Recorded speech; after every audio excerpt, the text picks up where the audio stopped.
I like short stories, and I cannot lie.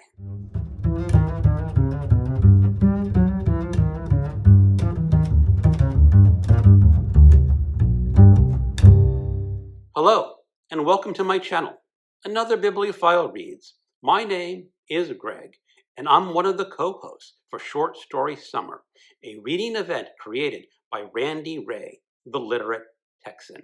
This is my fourth vlog for the event, so I'm not going to go through all the details again. If you're new to Short Story Summer, or just curious, I'll link my earlier videos and Randy's announcement below, and you'll find all my fellow co-hosts in the description. I'm working my way through Randy's challenge board rather methodically. One column, 6 prompts, and then on to the next. Last time I traveled around the world. This time I'm looking at story elements. The prompts are a twist ending, a child protagonist, an unreliable narrator, a first-person narrator, a journey or a quest, and a supernatural element. And my 6 stories are by Adam Troy Castro, Frank O'Connor, Eudora Welty, Martin Amos, Horacio Quiroga, and Karen Russell. 6 different story elements. But as I worked my way through them, I started noticing something connecting several of these stories that I hadn't planned on at all. We'll come back to that. So, what did I read? For day 19 of Short Story Summer and my twist ending selection, I read Pitcher Plant by Adam Troy Castro. It was first published in the April 2018 issue of Nightmare magazine, and it's currently available to read free online. There will be a link in the description of this video. Adam Troy Castro is an American science fiction, fantasy, and horror writer living in Florida. He has published almost 200 stories and has been nominated for numerous awards, including the Hugo, Nebula, and Bram Stoker Awards. Pitcher Plant does something relatively unusual for a short story. It's told in the second person. You are the protagonist. As the story begins, you're looking at a mansion that seems to be a study in architecture at war with itself. The windows don't match. Turrets don't overlook anything. The roof sits flat here and looms at impossible angles over there. And none of it stays the same for more than a second or two. You're impressed, but you've come here for a purpose. You're not just a thief. You're the first thief. Even the most challenging locks ever created present no problem for you. You enter the mansion with ease. Inside, things are every bit as strange as they are outside. You've been warned to stay away. The inhabitants recognize you. They know who you are. The interesting thing is that you don't. And neither does the reader. At least, not yet. And that's about as much of the plot as I'm going to tell you. Because the whole story is constructed around the moment when you finally understand who you are. Twist endings are difficult to pull off. If they're too obvious, we see them coming. If they've been completely out of nowhere, then they can feel like a cheat. The satisfying ones make you reach for the ending, discover what you've been missing, and think, oh, of course. Pitcher Plant gave me one of those endings. And since you can read it online for free, I'm certainly not going to spoil it for you. For day 20 of Short Story Summer and my child protagonist selection, I read My Oedipus Complex by Frank O'Connor, originally published in 1950. Frank O'Connor, 1903 to 1966, was an Irish writer and translator. He wrote poetry, drama, memoirs, journalism, and more than 150 short stories, for which he is particularly remembered today. In my Oedipus complex, 5-year-old Larry has enjoyed a strong and intense relationship with his mother while his father is away in World War I. His father is a distant figure, almost like a Santa Claus, who occasionally appears smelling of pipe smoke and shaving cream. Then the war ends. Father comes home, and Larry discovers that this man apparently intends to stay.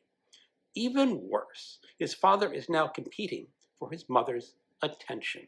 What follows is a wonderfully comic domestic power struggle between a 5-year-old boy and the father he increasingly regards as an unwanted rival. Larry is too young to understand the complexities of adult life, but the reader understands them. That's what makes the child protagonist work so well in this story. We can see Larry's parents as adults, struggling to readjust to life after the war, while simultaneously seeing everything from Larry's completely self-centered, but perfectly understandable 5-year-old perspective. My favorite scene comes when Larry tells his mother that he wants his father to go back to the war.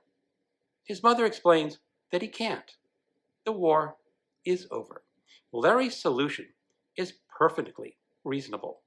God should start another war. When his mother explains that this isn't what God does, Larry concludes, I began to think that God wasn't quite what he was cracked up to be. That cracked me up. There is nothing extraordinary about this family's life, but O'Connor writes about them with sympathy, understanding, and a great deal of humor. As I've mentioned in some of my previous vlogs, stories about purely domestic life don't usually pique my interest, but this one was charming enough to win me over. For day 21 of Short Story Summer and my Unreliable Narrator selection, I read Why I Live at the P.O. by Eudora Welty. It was originally published in The Atlantic in April 1941. Eudora Welty, 1909 to 2001, was an American short story writer, novelist, and photographer whose work is deeply associated with the American South. Her novel, The Optimist's Daughter, won the Pulitzer Prize for Fiction in 1973, and in 1998 she became the first living author whose works were published by the Library of America. The term unreliable narrator was introduced by the literary critic Wayne C. Booth in his 1961 book, The Rhetoric of Fiction.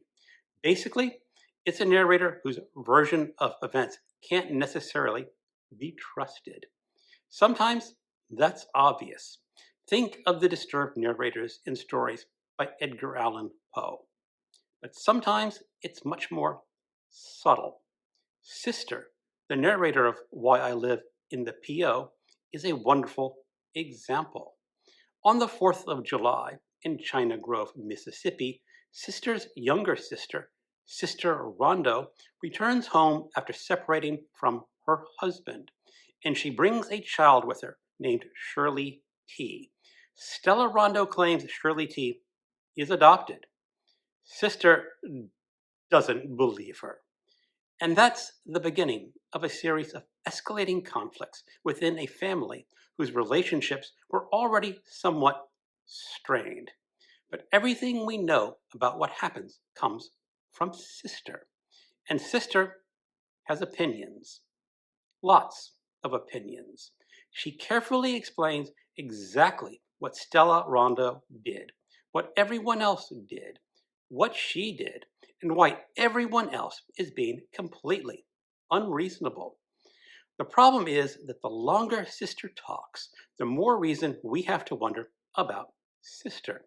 She's not necessarily lying to us, the reader. She may completely believe her own version of events, but her resentments, jealousies, exaggerations, and blind spots shape everything we are being told. And that's what makes Why I Live at the P.O. work. Take Sister's narration away, and this is basically a family Squabble. Let Sister tell us about the family squabble. Now, you've got a story.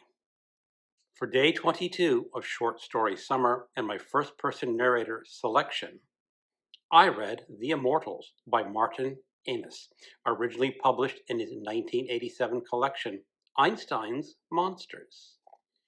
Martin Amis, 1949 to 2023, was an English novelist, essayist, memoirist, screenwriter, and critic, best known for his novels including Money and London Fields.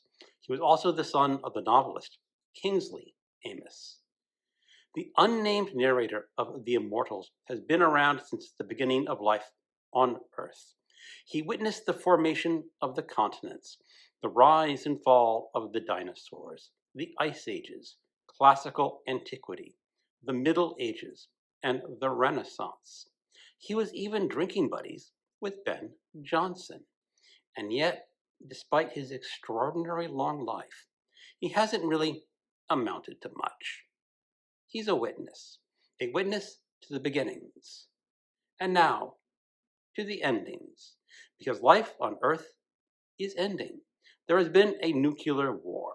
Humanity is dying from disease and radioactive fallout, and the narrator believes that he will eventually become the last living creature on the planet, just as he was there near the beginning. On the surface, the Immortals can almost seem like a very long joke. Here's a man claiming to be immortal, wandering through all of human history, only to find himself stuck at the end of the world. But I think there's considerably more going on, because the narrator isn't only telling us a story, he's telling himself a story. And that's something I've encountered before during Short Story Summer, particularly in Antonio Tabucci's A Riddle. Sometimes storytellers need to tell stories, and sometimes the person who most needs to believe the story is the storyteller himself. That's where the first-person narration really becomes essential. Eventually, Amos gives us the reason to reconsider everything this narrator has been telling us. I'm not going to reveal what that is, but when we finally understand why this man is talking, The Immortals suddenly packs quite a punch. For day 23 of Short Story Summer and my Journey or Quest selection, I read Wild Honey by Horacio Quiroga, originally published in Argentina in 1911. It was later collected in Quiroga's 1917 collection, Stories of Love, Madness, and Death. Horacio Quiroga, 1878 to 1937, was a Uruguayan writer and one of the early masters of the Latin American short story. He spent significant periods living in the Misiones region of Argentina, and the dangerous relationship between human beings and the natural world became a recurring subject of his fiction. Wild Honey opens with an anecdote about children inspired by Jules Verne, who decide they're going to run away and live in the forest. Quiroga then turns to Benicasa, a man drawn to the invigorating wilderness of the jungle, with ideas derived partly from romantic adventure stories, but without much appreciation for the potential risks. At first, he patrols the edge of the jungle, carrying a rifle he's never used. Then he ventures inside with the help of a machete, and he discovers that the jungle is indeed an extraordinary place. Quiroga actually knew of life in this region and understood the difference between imagining the wilderness and being subject to it. And yet, a city man can certainly be lured by the romantic idea of a journey into the jungle. After all, nothing really bad ever happened to the heroes in a Jules Verne novel, right? There are journeys as we imagine them, and then there are journeys as they actually happen. I haven't read much Quiroga, but Wild Honey certainly makes me want to read more. For day 24 of Short Story Summer and my Supernatural Element selection, I read The Ghost Birds by Karen Russell, originally published in the October 11th, 2021 issue of The New Yorker. Karen Russell, born in 1981, is an American novelist and short story writer. Her debut novel, Swamplandia, was a finalist for the 2012 Pulitzer Prize for Fiction. In The Ghost Birds, ecological disaster has struck. The West Coast has been devastated by wildfires. Portland is an uninhabitable wreck. Oregon is sometimes called Oregon. Society is controlled by a mysterious dystopian group, never fully explained in the story, called the Surveliers. And all the birds have died. But some people claim to see their ghosts. There's even a paranormal birding society where people report and discuss the sightings of the ghost birds. The story is narrated by Jasper, a father who is excited to bring his 14-year-old daughter, Starling, on an illegal excursion into what was once the beautiful wilderness of Oregon. Their mission is to spot ghost birds in an abandoned school. Jasper has devoted a large part of his life to searching for them. Starling couldn't care less about birds, the dead birds or the ghost birds. But she cares about her father. And I think that's important because the father-daughter relationship and the ecological message eventually become intertwined. Jasper remembers a natural world that his daughter's generation has largely lost. Russell writes compassionately about the natural world and about its disappearance. There's a powerful metaphor here. Human beings have destroyed so much of nature that people like Jasper are reduced to searching for the ghosts of what used to exist. Unless, of course, the ghosts are real. You'll have to read the story yourself to find out. Overall, I do think the ghost birds could be accused of being a little preachy about environmental destruction. But I'm in the choir. Okay, that's another 6 stories completed. This week's challenge was supposed to be about story elements, but what I actually found myself thinking about was the importance and power of narrative. How a story is told and who tells it can be just as important as the events of the story itself. Maybe even more important. In my Oedipus complex, the story can really only work the way it does because we're seeing the adult world through the understandings of a 5-year-old boy. In Why I Live at the P.O., Sister's narration turns what might have been an ordinary family squabble into a very funny story and leaves us wondering whether we should believe the person telling it. And in The Immortals, the narrator isn't simply telling us a story. He's telling himself one. Even Wild Honey plays with narrative in a different way. Benicasa enters the jungle with ideas shaped partly by romantic adventure stories, and then discovers that reality isn't obligated to follow the stories we've been telling ourselves about it. That's something fiction can remind us of. We use stories to interpret the world. We use stories to interpret other people. And sometimes we use stories to interpret ourselves. Perhaps these stories could have been told using a different form of narration. But I think the authors made the right choices. Change who tells the story, or change how it's told, and you might wind up with a completely different story. Next up is the final column on the challenge board. Challenges. An award winner. A new to me author. A film or television adaptation. A story under 10 pages. A story over 30 pages. And finally, read any story. Thank you for watching. And as always, keep on reading.